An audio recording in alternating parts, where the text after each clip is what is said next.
Okay, I lied. I wasn't ready. Give me one sec. The range is hot. Range is hot. We're live, and I'm ill prepared apparently. All right, now we're ready. The views and opinions expressed in this podcast are those of the individual co-host and do not reflect the official policy or position of the Firearms Radio Network and or their employers.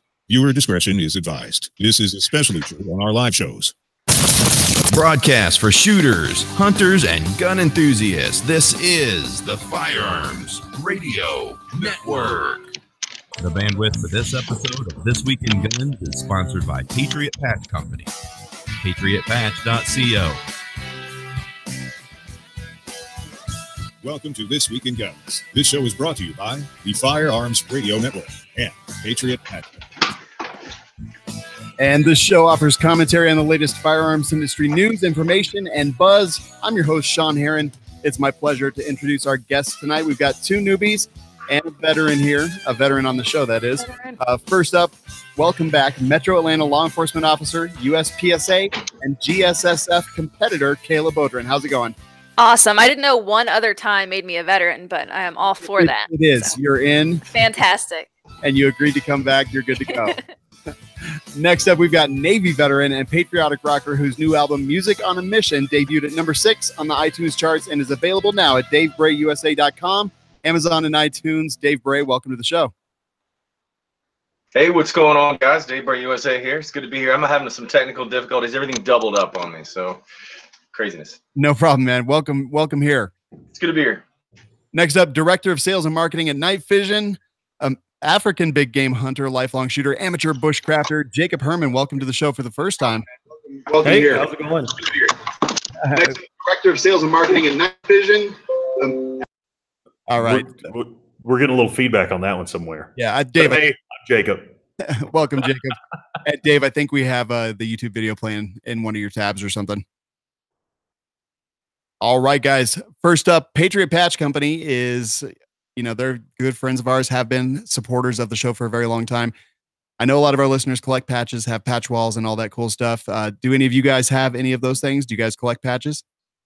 I do. I've got a ton of patches. It's funny how I never really collected patches or anything like that. No, didn't collect coins or anything like that.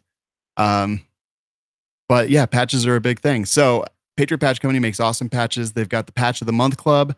They've got stickers, t-shirts, all kinds of 2A stuff. But the Patch of the Month Club is probably my favorite. You can check it out at patriotpatch.co and use coupon code WLS to get 10% off of your order. And then Manticore Arms is another great company that supports this show. They make a lot of great things. And one of my favorites is their transformer rail. So you don't have to choose key mod, M-lock, any of that stuff. You can actually just go ahead and put it all on the same rail. You can have key mod on one side, M-lock on the other. You can find it all at manticorearms.com. Coupon code is TWG10. And guys, let's get into the story. First up, FPC and FPF submit 923-page brief to oppose bump stock regulations. This comes to us from AmmoLand. And I know Adam Kraut and John Patton did a video for this with the bump fire stock in extremely slow motion. But man, 923 pages sounds like an awful lot. This basically is because Trump directed the ATF to kind of re-rule on bump fire stocks and the legality of those things. And this is the defense against that, or a shot across the bow, as Josh Prince of Prince Law and the lead counsel in this case says. What do you guys think? Oh, everyone's muted. Hold on. What do you guys think? Am I still muted? No, everyone's unmuted now.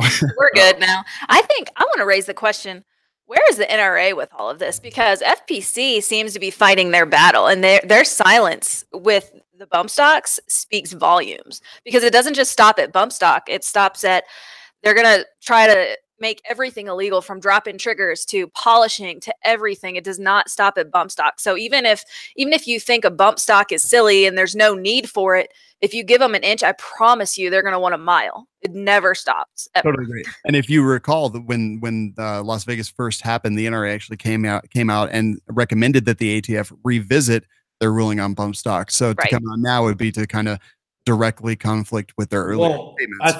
I think that I know why the NRA did that. I used to work at NRA, used to work at ILA. I'm a lot of good friends with them. The problem goes back to we've not had an ATF director in years because, every time the Democrats get in, they want to put an anti-gun communist who hates America as a director of ATF. And when the Republicans get in, we try to put like somebody that the Democrats don't like because they're probably a really good person that would like actually do a good job. But the problem is when that happened in Vegas, what most people don't understand about the NRA is there was a push to ban it congressionally, right? Everybody's like, we have to have a gun law. And if Congress would have banned it, the NRA couldn't have done anything about it. It would have been a law just like the Volmer, you know what I'm talking about, 86, right? The Hughes Amendment. Yep. So what the NRA said was tell the ATF to do their job and make a ruling. That way we can fight it because it's a regulation, not a law. And that was the best thing the NRA ever did. Everybody's on this bandwagon like the NRA wants to get rid of bump stocks. No, the NRA wanted Congress not to make a law about it. They wanted the ATF to make a ruling, which the ATF has got to make a ruling. The reason the NRA has not been doing anything is because we still can't get a director of the ATF. We can't even get a guy to the ATF has to be revamped because right now they're running on regulations a lot like the IRS and there's no oversight. And when they make these laws, these regulations, they can be challenged in court, which is what needs to happen. They need to, the ATF, probably if they ban the bump stock, then we could take it to court and it would be a whole series of rulings against the ATF instead of it being a law that we'd have to sue and probably go to the Supreme Court. Well, the ATF could completely go away and I'd be perfectly fine with that. So yeah, I completely agree. But there needs to be some oversight and regulation. I mean, it's not just NFA. The ATF has been dealing with, they also deal with explosives. Like if you talk to an explosives guy or an alcohol guy, they have nothing to do with guns. And the wait times, the ATF can't even get funded for anything. And then we're sitting here like, oh, the NFA, they're trying to keep us from getting suppressors. They don't care. Like they can't get funding. They can't hire people because they're on a hiring freeze. Like fund the ATF, get them a director, and let's start attacking them in court instead of this cat and mouse game we've been playing for 15 years with them. Yeah. And move it back to Justice Department so we don't have to deal with it. There you go. Am I incorrect though in my excuse me, in my understanding that they've done opinions on this a couple times. So asking them to do it for a third time, what is that actually going to do? They've already ruled on this. They've already given opinions. They've already sent out letters. What does the NRA get out of doing it for a third time?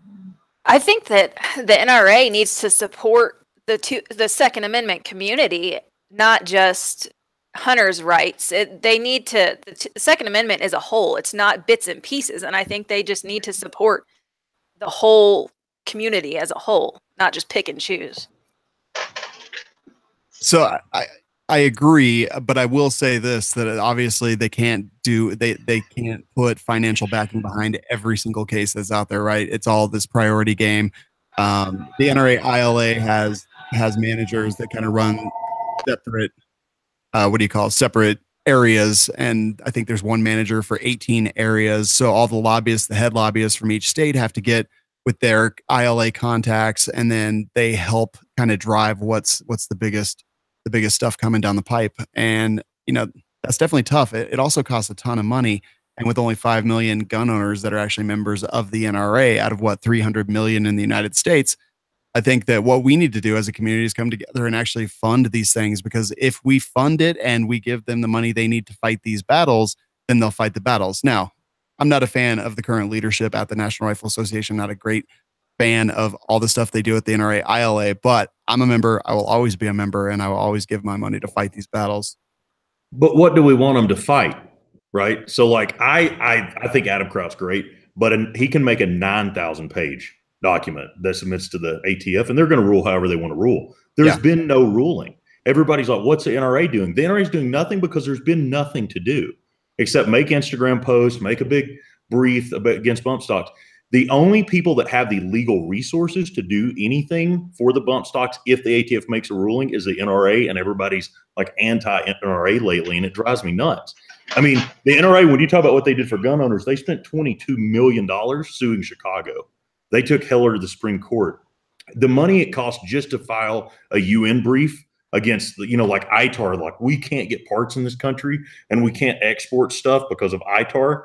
The NRA is the only NGO in the world as a firearms organization that is allowed to make a statement to the UN.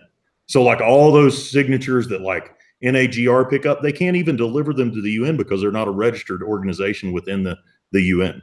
So the NRA spends a ton of money, and I think they will do something when there's something to do, but it requires the ATF to make a ruling. I hope so. Yeah. Because there's nothing to do now. Like, what do we want them to do? Do we want Wayne LaPierre to get up and be like, okay, when the ATF does something, we're all going to, try to keep our bump stocks? No, why would he do that? Why not wait till the ATF makes a ruling? Let them make whatever ruling they're going to take, and we'll spend the $5 or $6 million to take them to court. I mean, does this look like a grab for the bump stocks, or just legislation against further sale? Well, there's no legislation. That was the whole point, right? The Congress of the United States was going to make a gun law. The NRA got up and said, hey, there's already laws about these things. The ATF needs to make a ruling, and that stopped legislation. There is no legislation. The ATF has to make a ruling, which is not legislation, it's a regulation. Okay. So which would mean regulation on sales. That would not mean making everybody turn in. They could ban them like they did, Kayla, what was it, with the street sweeper, right? Mhm. And there's been guns over the years that have been imported that we think of as a normal gun that has been deemed a machine gun, or you have to turn it in. What was the last one? A bunch of them come in and they said the P90, the first P90s, right, with those trigger packs. Yep. Yeah, it's tough. So we'll see how this goes. We'll see where it goes. But yeah, they do call it in this article a shot across the bow of the ATF, letting the ATF know that they will fight it. We will see what happens next. There is a deadline, I believe, as to when all this is going to be seen and heard. So we should find out within the next few months what's going to happen next. Kind of interested, just real quick, is anybody would objectify the fact of putting them into the FFL category where they're still purchasable and sellable, but only within a certain license compromise? I think that would open up a bigger bag of worms when you're talking about what defines a firearm. I personally don't even think guns should have serial numbers on them. So I'm with you on that. Yep. I concur. I don't know. Yeah, I hate bump stocks, but I'll fight to the death to defend, our right to have them. Right. FBI prevents 4th of July terror attack in Ohio. This is, there was a guy, he made some Facebook posts. The FBI got wind of it. They went undercover. They made friends with him. He said some things that made them believe he did some reconnaissance missions locally in Ohio and had plans to not only do Ohio, but also Philadelphia, Pennsylvania at some point in the future. And FBI put him in jail, and that was definitely stopped. We always talk about when the FBI doesn't, stop something when they had the chance, like in Florida.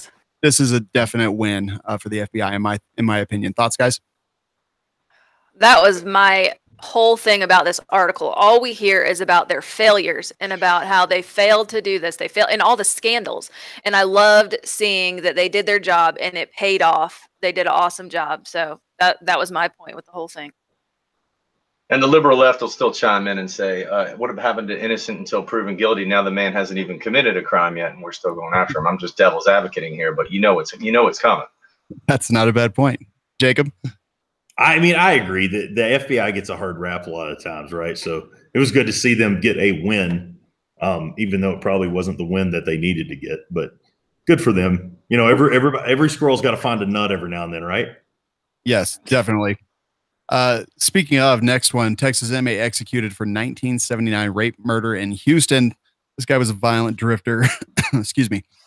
Basically raped, killed multiple people, and then 79, 89, 99, almost 30 years he spent in jail. Now he's sick and had Parkinson's, and yeah, I guess justice was finally done. But one thing I also thought was interesting is that Texas still has death penalty and is the most active death penalty state in the union. What do you guys think about that? 30 years, death penalty, Texas, any of that? What was the overall dollar amount spent to keep that POS alive for those 30 years is the question. You know what I mean? That's the number that should be looked at, to the $5 ketamine injection that went through his brain. That's the question that we should be asking ourselves. So millions probably. Sure, easily. So when I look at those kinds of headlines, again, as I did with many of them that you sent our way, I think we were all kind of rolling our eyes going like, okay, well, you got that then. But that's one of those, Agree. Kayla, any thoughts on this from a law enforcement perspective? Well, for one, they write this article and like if they're looking for sympathy for him. And I'm like, this is ridiculous. Like, what are you talking about? But secondly, what y'all have already said, the time, I mean, I guess they said he wasn't actually caught and arrested until 1999. But there is no reason anybody on a death penalty case should sit in jail for 20, 30 years. I mean, they need to be executed and gotten rid of a lot quicker, saves taxpayer dollars. Not to mention they brought up firing squad. I wish we still did that. They should have done that. It's cheaper and less taxpayer dollars on that. Or rope. Rope is reusable. Public hanging, Anything. So I thought it was kind of interesting. His lawyers, they didn't say he didn't do it. At the end here, they just said, yeah, let's either put him in a firing squad or something else because his veins are too shallow to get an IV in. Right. And then they did the IV in like 3 minutes and he was dead in 15. Not to mention they said that all of his medical stuff, they had to do IVs for him all the time. So I just don't understand that argument, but I guess they're desperate. So Dave? I was just going to say they left out the guillotine. That's another classic while we're getting there. As an option. Well, good riddance to bad rubbish. This guy also had murdered a child at one point in his crime spree before he was arrested and stopped. Jeez. All right. I guess that'll end the positive news here. Now let's talk about a story from about 6 days ago. The Capital Gazette where was that? I'm drawing a total blank. Annapolis. Yes, thank you. Was targeted by a mass killer. He attacked. 5 were dead. 2 were injured. He walked in, shot through a glass window, started shooting people. He came in through a back door, barricaded that door so people couldn't escape, and then shot them as they escaped. He had a shotgun that was bought legally about a year ago. And I've seen a lot of stuff on the left where they're talking about, and we have a story further on that talks about how Trump was behind this, which I don't even know how they make that connection. But here's the thing. This guy, it had been a long, ongoing feud. They had published something. He had sued for defamation. It was just like a big, long thing, and it ended in violence. Even in the previous court cases, they had said that they didn't think he was a threat. And just, it's a really tough situation. Really, it does suck. You guys have thoughts on this one? Well, I will say something about the legal system the legal system. It's not much of a justice system right now. The court system and the taxing and the monies that the lawyers and the court systems are basically using to tear apart people's lives instead of just making things happen. It gets caught up in back and forth. It's a ping pong battle between the lawyers, and your lawyers have absolutely no regard for the Constitution. I was just speaking to a friend today who said they got out of the military and then they joined into becoming an attorney for the state. And when they swore an oath to the military, they swore an oath to serve and protect, or basically they swear to defend the Constitution and uphold the Constitution. But as a lawyer, you're just sworn to. It's only to uphold the Constitution. It's not to defend it, but just to swear to the Constitution that you'll do the best by it as you can. And there I see the issue with the legal, not a justice system, the legal system in this day and age, and the lawyers getting rich and the legal system allowing it to happen. So I don't obviously condone the actions of the man, but at the same regard, we are dealing with a system that is driving people crazy. And unfortunately, that's just one of the things and repercussions that you see happen a lot of the times. It's no different than the Wall Street cats jumping off of buildings when they lose millions of dollars. When you throw millions of dollars at a lawsuit and have to, defend yourself or are forced to defend yourself for whatever reason, especially something like defamation, excuse me. This is sometimes, unfortunately, the type of result you get. And, it does end in violence from somebody who would not be a threat. Jacob? I think he had all he could stand and snapped. I mean, it wasn't, they picked it up when I first saw the headlines. There was a mass shooting and another attack. And when it come out, this guy just, he worked there. It was a coworker violence situation. I don't think it was what the left was hoping it was, where they could ban guns. I mean, he used a shotgun. He had it legally. The guy probably wasn't a threat, like said before, he probably just snapped, went off the deep end and had all he could stand. And that happens. It's a terrible situation, but It wasn't like he randomly picked these people. From what I read, he knew them. You know, he knew who he was going to shoot. And I'll also say that as soon as they figured out that this was something like that, that it was previous relationships and previous grievances and things like that, this disappeared from the news cycle.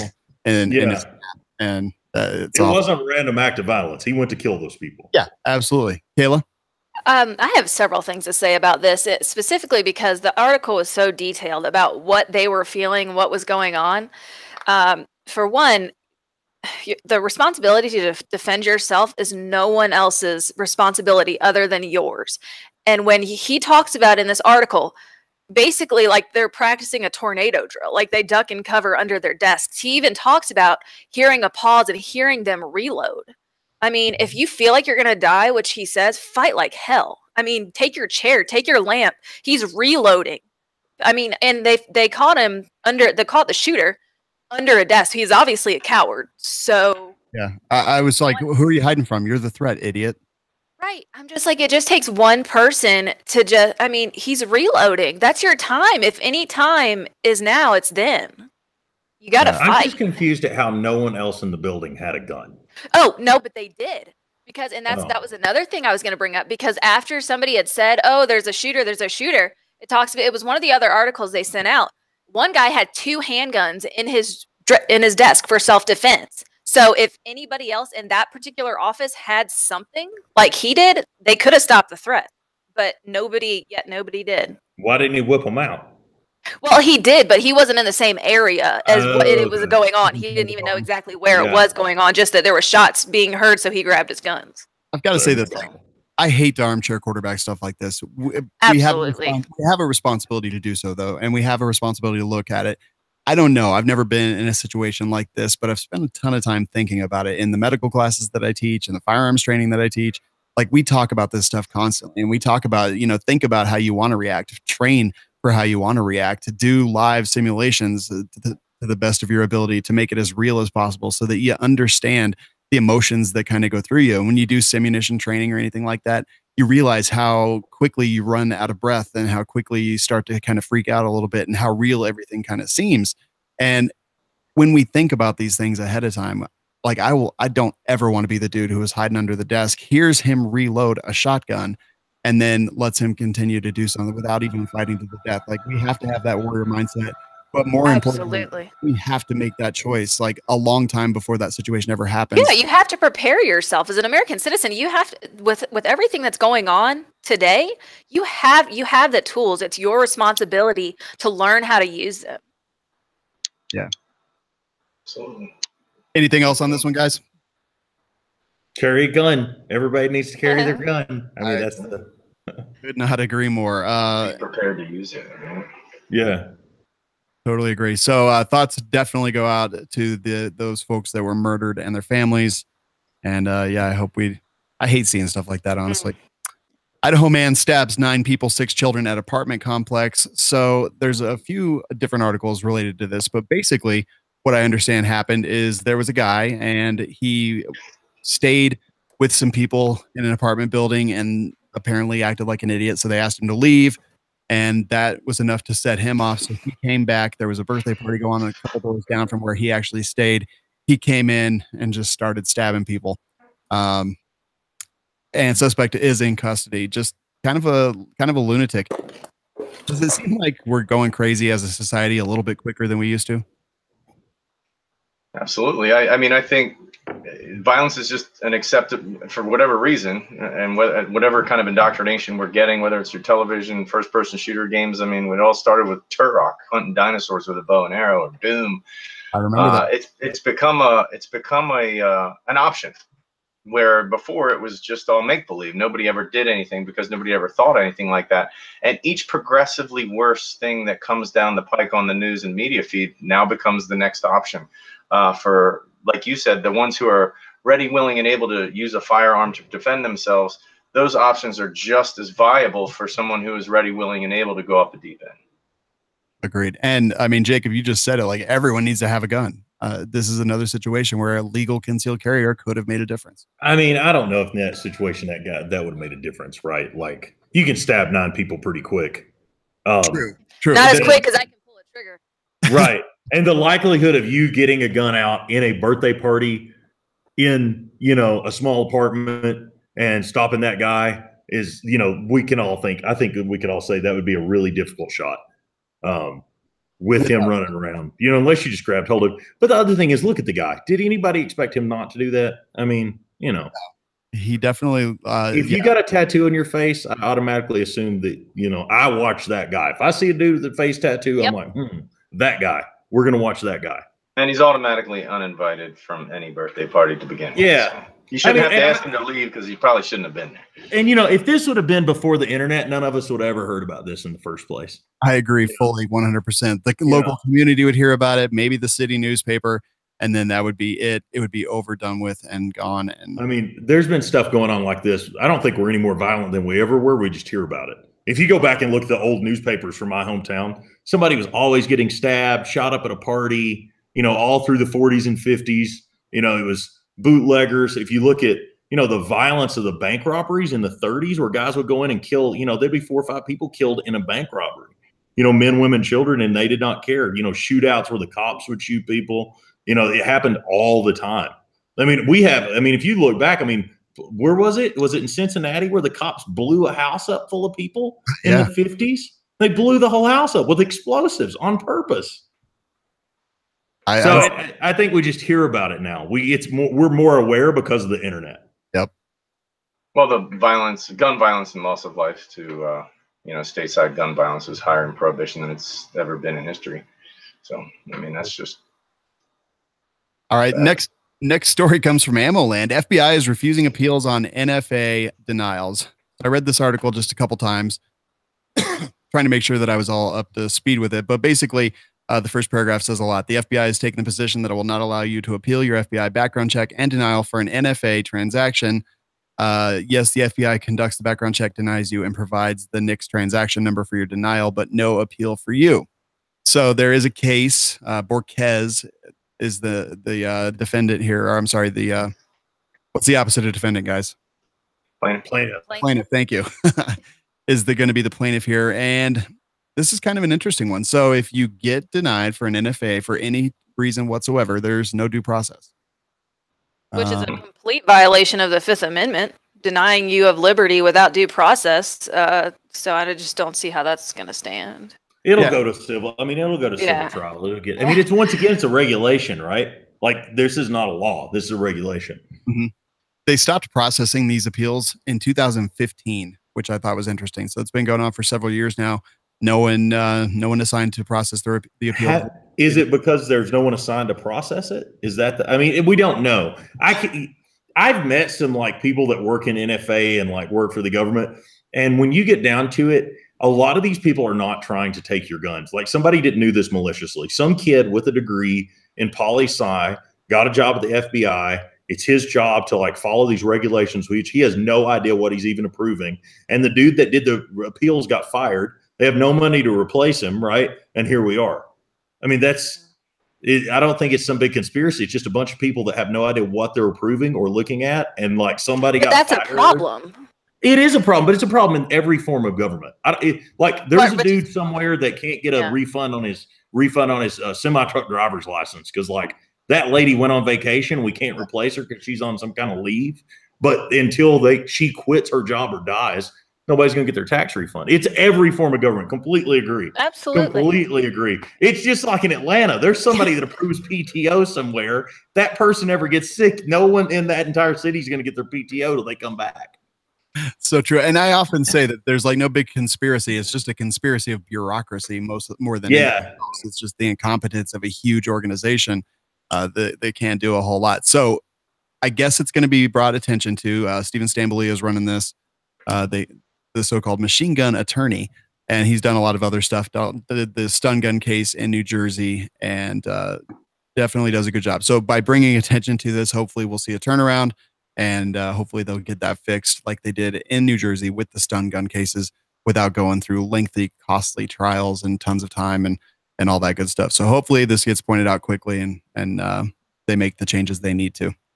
I think it's nuts. It'll take a federal judge to you think about all the money that the government's going to spend. So for some judge to tell somebody you have to hire someone to fill out this paperwork. Yeah. Like, federal mandate, you must sign this paperwork. Ridiculous, man. But hey, crazy bureaucracy. So the Annapolis, at the Capitol newspaper, the guy who killed 5 people and injured 2 with a shotgun as part of a grudge. I feel like we know more about that than we do the Las Vegas shooting. We're learning more stuff constantly, kind of, it seems, but I still don't really know much, I don't feel. And that's after watching a lot of news stories and, doing a little bit of research. But body cam footage shows that Las Vegas officers waiting in hallways while people are being killed at the music festival below. This is from the New York Post. I feel like that's a pretty sensationalistic headline that we've got going on here. Oh, it infuriated me. Yeah. When I saw the video and I read that, it makes it look like they're just standing in the hall, just twiddling their thumbs, just waiting for it to stop. It just pissed me off. And why is that? Because they were doing exactly, if you've ever been in an active shooter training class, which I've been in several, you cannot help people until you stop the threat. And that's exactly what they were doing. They were clearing that hotel. They were actively searching for it, waiting for direction, where to go. I mean, that place is enormous. They were doing exactly what they were trained to do, exactly what they should be doing. And this just goes to show how the media just misleads everyone. It's ridiculous. Interesting. Any other thoughts on that one, Dave?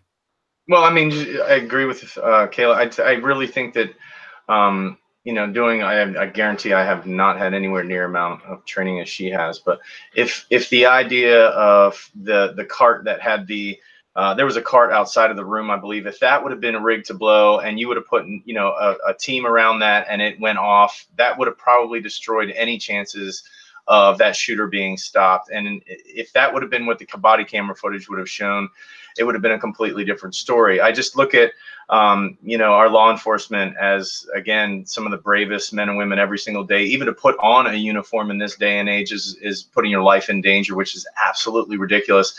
But the opposite, or the other side of that, is that the social media and the media in general is vilifying our police, and they're using cuts of footage. Once again, here we have a cut of a footage where, yes, there are shots being fired and there are men standing in position waiting to do exactly like she said, what she had been told, but they're just going to use that block. They're going to use that one piece that they've been given, that one morsel, that one crumb, to again make the police look like they don't know what they're doing, or to portray them as ignorant or cowardice. And I think it's crap. And I don't stand alone when I say the American people are sick of it.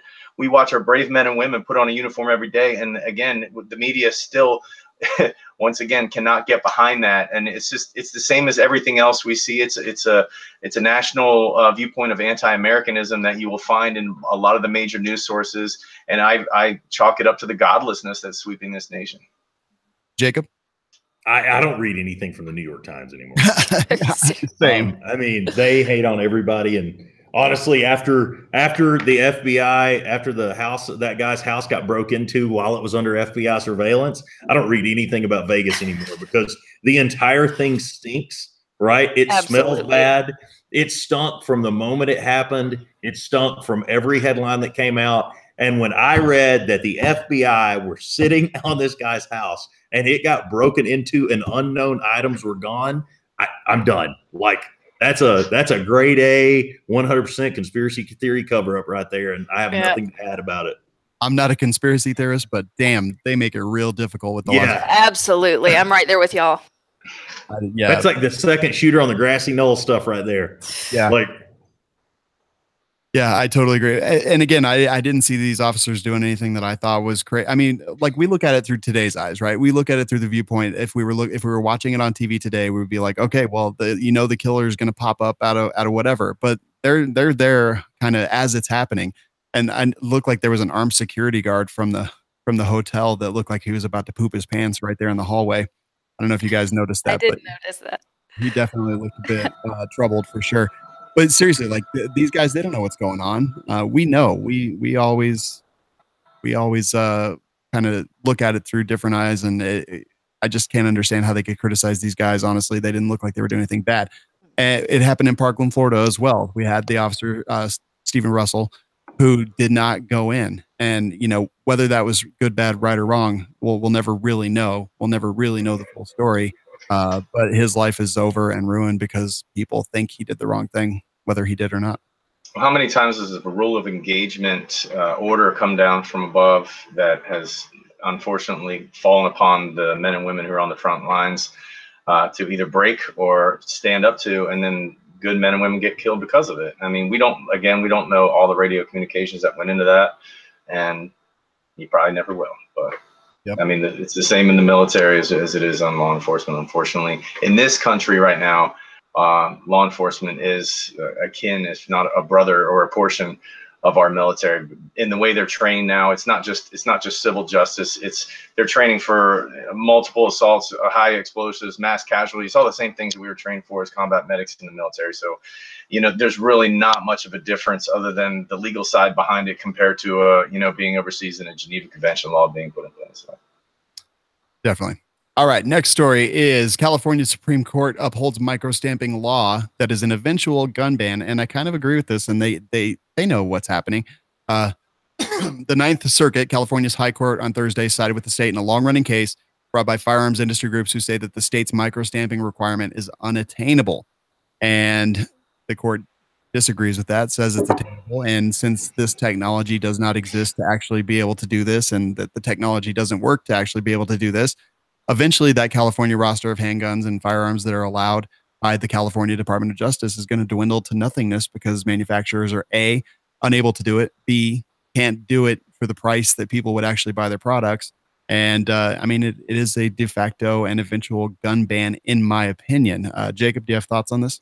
I do. And that'll go to the Supreme Court, right? Which hopefully will have a good conservative judge get put in. But, when you look at California, you've got 5 million NRA members. There's 5 million gun owners in California.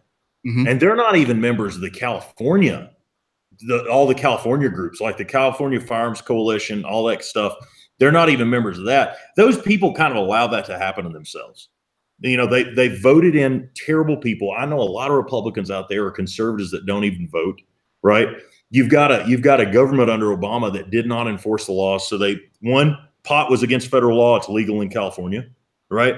Then you've got cities actually harboring criminals to keep the federal law enforcement from going after them. So I think in the big scheme of things, like, the California is going to ban microstamping. Well, what else have they done? It's going to take federal intervention on a lot of levels with the state government. And I think a lot of the federal government's just letting California play itself out. They're going broke. And there's a ballot on the initiative right now to break into 3 separate states. I mean, at this point, it would take federal law enforcement taking over and removing the California Department of Justice to get anything done.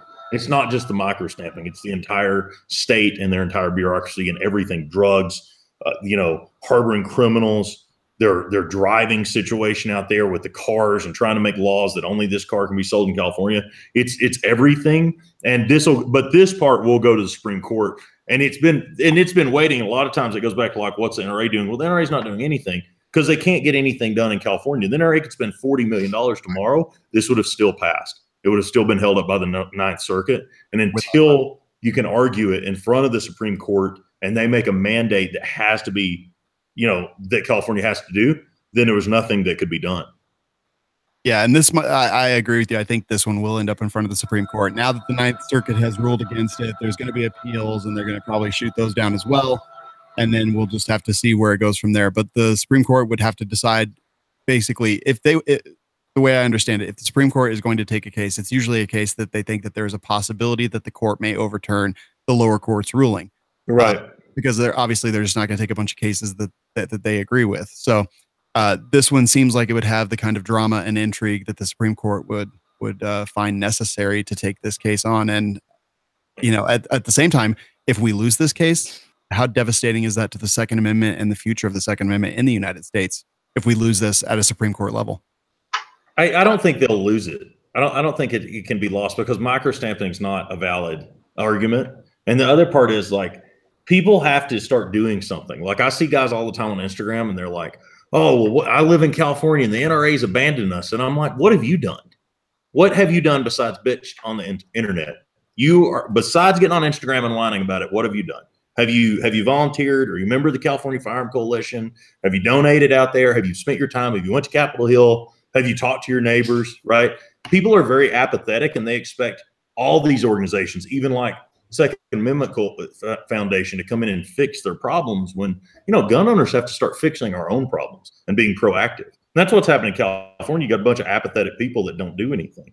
Kind of feel like that apathy is based on their constitutional rights, and they probably shouldn't have to do anything at the same time, though. I mean, I'm kind of one of those people that says, I'm involved. I'm an NRA member. I support. I've been to multiple SHOT Show, whatever. The point is, we how much more how much more should we have to do? Is the battle going to be that constant, or are we going to have somebody that is in power going to say, hey, listen, I'm scratching it. It's done. We're finished with it. All of it. Gun bans, micro stamping, bump stocks, silencer, all of it. Forget you, man. We are at a point where the time for talk is just exhausting. And I got back to this. You're back to a justice system instead of a legal system, whereas the law says exactly what our rights are. And it gets exhausting fighting them. But I'm right there with you. They need to be fought. So where's the balance, and who should be doing it? And you're right. The voters need to be putting the appropriate legislation in power from the smallest of districts all the way up. So, I'm involved at that level. I'm more of a small town guy. I come from a very, very small town. So I feel you. But at the same time, it's kind of like, man, these are big world problems. We don't feel like we have a big enough voice. And, just being an NRA member doesn't matter. And, we just do the voting thing and it's kind of pray for the best. But I would love to hear something on the other side that says, you know what? We have the right people in power. We are going back to a constitutional carry or a constitutional state or a constitutional government. And we've lost so much as a people. The slope has long been slippery to the point where we're just churning like the waves on the edge of the beach that are pitched too high. There's no draw and pass anymore. There's no ebb and flow. It's just, we're all in the churn. And it's just, it's wearing out the average guy like me, who has, I would love to live my life as a gun agenda guy, and this is what I'm going to commit to. But at the same time, I got wife, got kids, got all these things that need to get done. And I wonder where I'm falling short, and I wonder what I can do to change it other than vote and just be a member of the NRA and speak out about it on Instagram.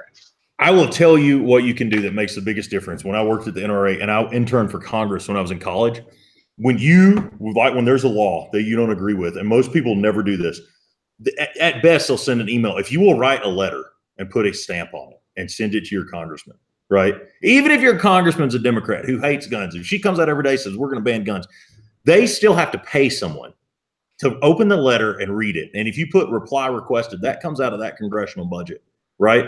So if you put reply, that means somebody has to sit down, write you a letter, her staff, like I write if I ever have a Democrat, which I'm from Tennessee, thank God we don't have any. I write them letters and I put reply requested because I know some Democrat staffers got to sit there and they got to read my letter and they have to reply. They reply to everything. And there's nothing that I've ever seen more beautiful than mail sacks, because the U.S. Postal Service delivers congressional mail in the Cannon and Long buildings, right? So if you're a congressman and they get these NRA sacks, big duffel bags, like bigger than, like you've seen a mail bag, right? Big canvas mail bag, and it's stuffed with those orange NRA cards. And there's thousands of them to a certain congressman, thousands of them. And they have to sit down and look through them. They have to sit down and they know, like, if you write enough letters, those people, that's their job and they get paid, right? And if enough people write enough letters to their congressman, that congressman will sit up and take note because everybody's asking them to do something, right? Like you're talking about guns. Well, the other people are talking about their freedom of religion, or like, hey, I need to grow this kind of corn. It's my right to grow this corn. It's whoever bitches the loudest gets your elected officials vote, even if they are doing the right thing. So if gun owners write letters and send emails and do their part in taking part of the democratic process more than just voting, things will change and things will make a difference. But we have to make as much noise as everybody else. Right. Because there's only so much time in the day. Big government's answer to making as much noise as everybody else is upping the taxes on stamps and upping the taxes to hire more people to do the jobs that they have to do. That's the problem. Is once again, you're throwing, I feel, into the churn. I get it. I truly understand it. But until you have an underground movement that isn't costing anybody money, that's willing to go to the polls and march on those polls on voter day, then that's the only thing that's going to make it happen. I love the letter idea. I think it's great. But again, where there is a place where they will just tax the average person sending the letter anyway. And that's what I'm talking about, the churn and just the unconstitutionality of of what we've seen in this country, and the fact that the long slope has been way too slippery for way too long, and to get anything back from the government once you give it up, forget it. It's done. It's a vault. It's a black hole. I definitely like the send a letter thing. I mean, it's something that's easy. It's something we can do. I hear what you're saying, Dave. I hear what you're saying, Jacob. It's definitely a conundrum. And most adult Americans need practice writing a letter anyway, so it's good practice. It's just like drawing your gun. Write a letter once a week and you'll be a better American.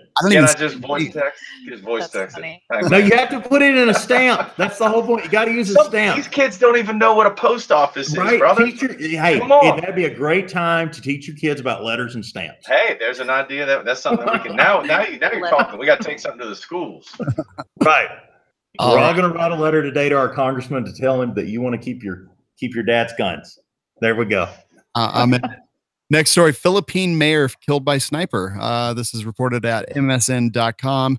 Philippines mayor Antonio Halili shot dead by sniper, police chief says. So this is a guy who basically became well known by marching criminals kind of through the town, doing a march with the perpetrators of whatever crime, and became known for that. They said that they call him the Duterte of Batangas. I don't even know if I said those words right, but was just taken out by a sniper. They have no idea what the motive was, who the person was, anything, but definitely he was hated by a lot of people in the drug cartels and drug markets.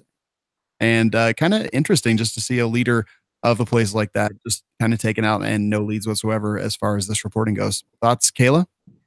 Well, I think it's kind of comical what he marching them through the drug dealers and marching them through the streets. That actually made me laugh a little bit. But I mean, what do you expect when you mess with those kind of people with the cartels they have down there? I mean, that's just the risk that you take. And I mean, I don't think that probably anybody was really surprised at what happened. Yeah, I agree. Thoughts, anyone else? I mean, I would say they have plenty of leads, but nobody's going to tell them to send that. Exactly. No one's talking. You're talking about a country that they have 800 languages, and the president of the country said they're going to start passing out guns to local neighborhood volunteers to fight drugs and terrorism. I mean, the point, once again, the reason why this made the news and we're reading about it, I have no idea. This happens every day all over the world. Yeah, definitely. Or he could have just pissed his neighbor off, right? He could have just his dog could have shit in the neighbor's driveway, and that was it. Definitely. It could have been something. No. And we'll probably a nickel for the swear jar. We're trying to keep it clean. Yeah, nickel. I'll put a quarter in. I'm just gonna put my wallet in there because that's about how I roll. All right. So next up is the I'm Offended segment, and this comes to us from Fox News. This article: the left is fearing a right-wing Supreme Court and trying to tie Trump to newspaper murders. I mentioned this earlier in some clumsy foreshadowing, but this article, this is another one. Sometimes I have to read them twice just to kind of get everything that's going on. Obviously, Trump wants to put a conservative guy on the Supreme Court. I don't think that's a big surprise to anybody. Of course, the left would be against that. I don't think that's a big surprise to anybody. But when they mentioned that some people were saying that this newspaper thing was based on because Trump said that, or because Trump is so against mainstream media and fake news and all that, that this drove that guy in Annapolis to walk into the Gazette newspaper and open fire with a shotgun. Is that really what people think? Do you guys think? They were such a bunch of drama queens. It might be a stretch. Gosh. It's just a stretch. That's all I'm going to say. It feels like a stretch to me. It feels like did Trump kill the guy in the Philippines too or not? I mean, I speculated in certain circles. I mean, he was in that region, within the last month or so. He could have dropped $100 bill in somebody's pocket. That guy knew something about Stormy Daniels. I don't know. You never know. I when I read that, I was like, I don't even know what to say about it. I look forward to knowing who our conservative Supreme Court judge is going to be that Trump's picks, because that's going to be our next Supreme Court judge. Yeah. Agreed. Trump's doing a great job. All right. Next up is our full auto news segment where we kind of pick stories out of there. Jacob and Dave, if you guys want to look through those and pick one while Kayla and I talk about ours. Kayla, I'll start off with you. What's your story? Okay. Mine is the one where the lady in North Carolina shoots her husband as he's mowing the lawn. And literally the only reason I picked this story is because it was 10:30 p.m. on a Tuesday night and he was mowing his lawn. Ooh, so outside of like a drunken frat boy, like I just don't get. I don't. Maybe he was intoxicated. I don't know. And then the fact, I'm like, okay, were they arguing? Because I would totally be pissed off if like my husband was cutting the grass at 10:30 at night. So I don't. It's like so. It's just so weird. But it's nothing that we don't hear every day in the news media about some crazy shooting. But I just thought it was quite funny. She was obviously crazy talking about his intestines coming out because. It's not like they were in the middle of nowhere. After she shot him, she walked to her neighbor's house and called the police and said, "I just shot my husband." So she's obviously a lunatic. Yeah, I did. So I gotta say, I can't see why people mowing that late at night anymore, will he? No, that's what I'm saying. If you're not her, it was one of the neighbors. I'm a guilty midnight mower. Oh my gosh! Listen, you don't have neighbors, do you? You don't have neighbors. Well, I mean, just the point is, my mower's got lights for a reason, man. Let's test them out. Negative. Got the light bar, gotta use it. No. Yeah. Wow. So yeah, that is a thing that happened. That is a true thing that happened. But I carry when I'm mowing, so I'm well, I'm returning fire. Yeah. The white comes out. I've not mowed a lawn in 17 years. You haven't? He's got. I will never mow a lawn again. Oh, I do it every week. Arizona? No. I'm from Tennessee. My parents tormented me when I was a little over a yard. And when I turned 18, I said, I'm never going to mow a lawn again. And I'm not. Oh, I got a lawnmower story. This is crap. My lawnmower didn't even have wheels, dude. My parents bought some sweet lawnmower that's supposed to hover. And that thing, if the grass I remember that. Yeah. And why you're supposed to be, because I had hills on the property. So if regular mower, it might tip over. So you're supposed to swing it like a pendulum. Dang, you don't know how many times I went down, that mower's coming at me. That sounds like a made-up story. Like that actually existed. Like I've never heard of that. There was a thing. A hover mower. It was a Swedish. It was called a fly mow. I'm looking it up right now. Yeah, look it up. FLYMO. Fly made in Sweden. Kayla, there used to be a thing called cable. Yeah. And to fill in time, companies would buy time and broadcast inventions. No, and people would order them with a money order. How long ago? They would mail it to your house. That?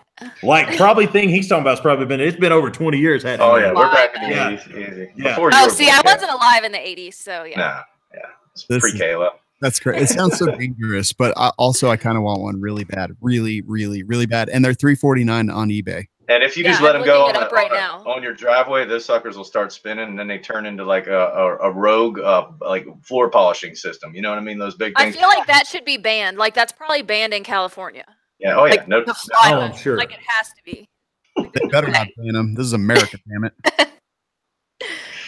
All right. My story is also from the WTF files. Woman breaks into ex-boyfriend's home armed with a machete and forces him to have sex with her. How do you get the good one? That's what I didn't see your name. Okay, I'll take it back. Your name was specific. I called it, man.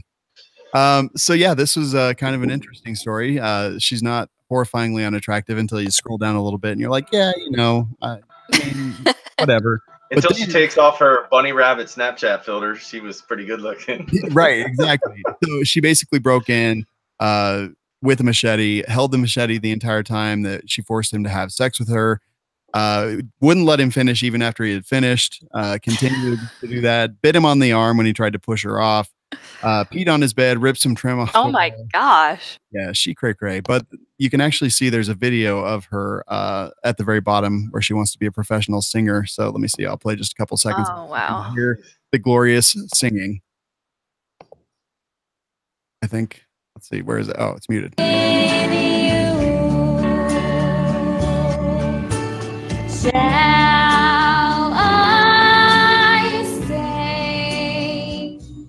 I mean, I don't hate it. It's not the worst singing I've ever heard. Whoa. But if you she put will it, definitely be in the prison talent show. Yeah, if you put it to like a slow-mo video of what happened in the story, that song just becomes way creepy and like really, really something along the what was that movie? Oh, Woody Harrelson and the Crazy Chick. Anyway, but yeah, that song is murderous when you put a machete in a chick in a room waiting for you, And then shall I stay? Only fools rush in. I mean, I can't. It's spooky, man. I don't understand it. Dave, what story did you pick after I stole yours? Give me one, man. Any one of them. I read them all. Let's see. I think California man shoots at jail after finding out his friend won't be released. Yeah, and straight up found himself in jail with like 800,000 over his head, which was hilarious. That end of story. Perfect. Yeah, like what was that hoping to accomplish? Like, what was the point of that? I just don't get it. It was ridiculous. I got rounds for you, prison. I'll teach you. Have y'all ever heard that country song "Bubba Shot the Jukebox" last Yes. night? I was listening to that and I was reading through this, and I was like, "Man, that's fitting." That's awesome. Once again, the guy had all he could stand. Right? With the jail. He picked the wrong fight. You know, he would have probably shot at anything that happened to be in front of him in that particular time. Totally. Jacob, did you pick a story? Well, I was wanting to talk about the guy shooting the jail, but you know, like we can, let's see here. Like, I love stories about Canada. Like, they amuse me. Now did you see that video? That video was great.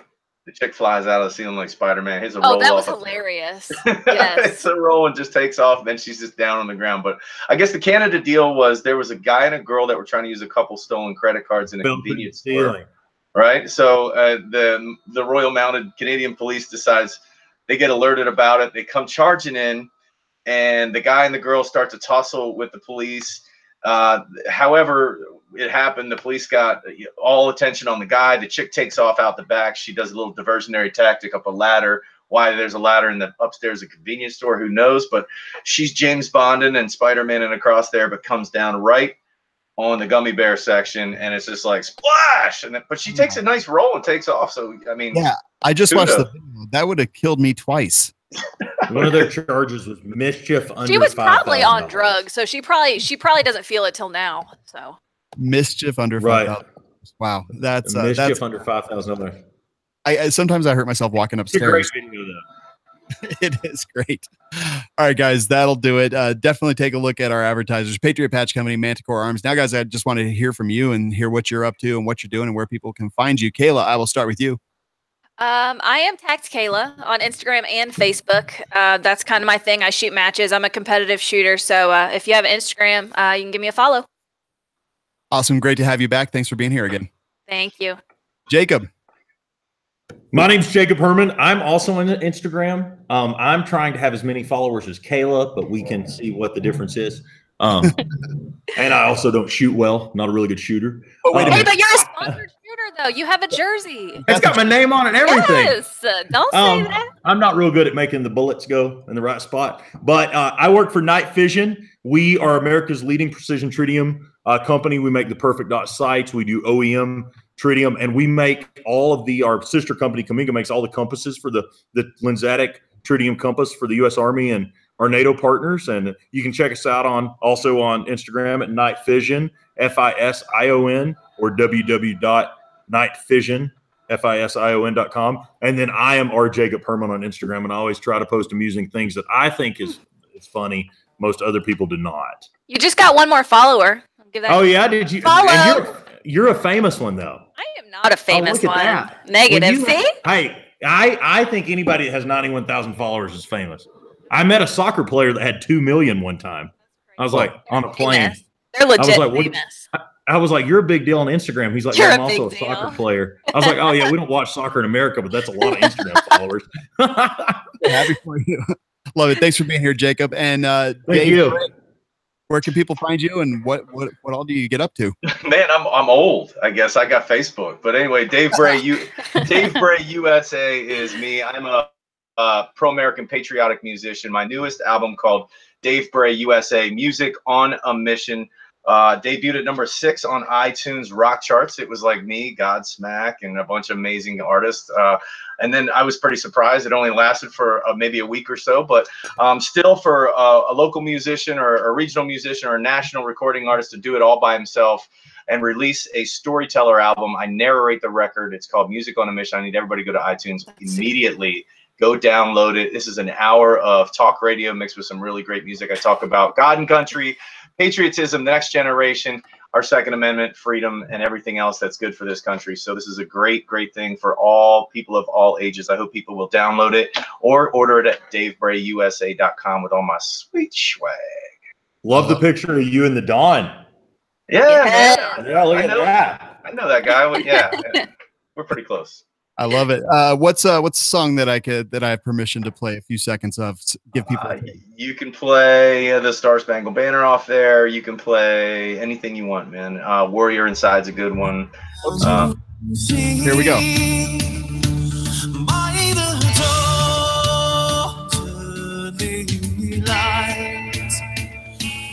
What's so badly we hate at the twilight's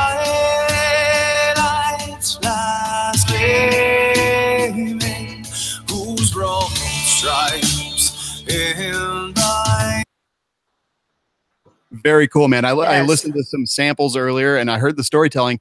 I actually didn't even know that what that was until I kind of started listening and heard you talking, and then listened to some music. Very cool stuff. I'll definitely buy it. I recommend all the listeners do too. Dave Bray, thanks so much for being here, man. Absolutely. It's truly a pleasure to be on with you guys. And I'm also, I'm again, not as good as Caleb, but I can huck a few rounds of lead down range with the best of them. I love it. Thank you guys all for being here. Thank you to everyone who listened. We truly appreciate you. We couldn't do it without you.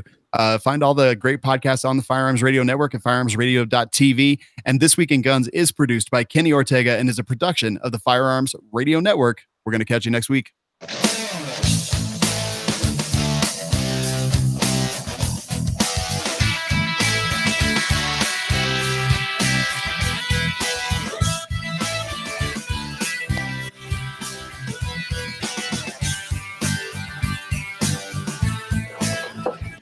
Are we clear? Not yet. Not yet. Everybody hold.